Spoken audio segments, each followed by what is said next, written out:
If you ever see a white figure hopping toward you in the dark, don't run, because running might be the worst mistake you ever make.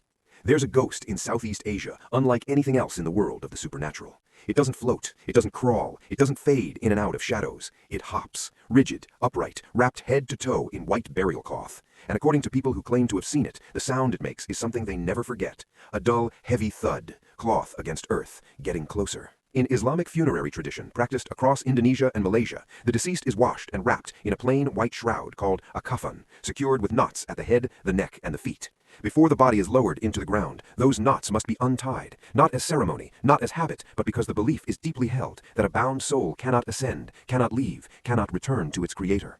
And if someone forgets, if the knots stay tied, the soul stays too, trapped inside the shroud. That spirit is called the Pocong. Witness accounts across Indonesia and Malaysia are chillingly consistent. A human figure, fully wrapped in white cloth, the face barely visible through the fabric, the knot still tied firmly above the head, the feet still bound together, which is exactly why it cannot walk. So it hops, stiff, sudden, silent, until that sound reaches you. Thud, thud, thud. The Pocong is not a demon. It was never summoned. It holds no grudge against the living. It exists because of one quiet, human mistake. Someone forgot to untie the knot.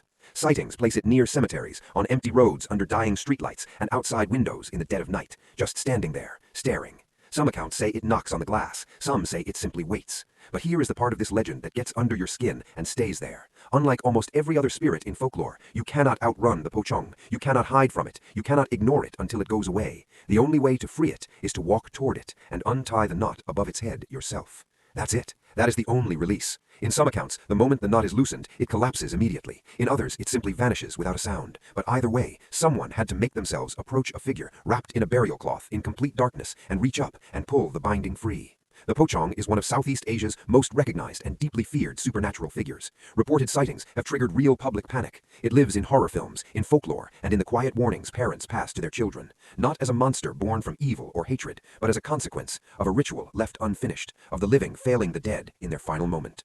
So if you ever find yourself on an empty road at night and something white is hopping toward you, don't run. Turn around, walk toward it, and pray your hands don't shake too much to untie the knot.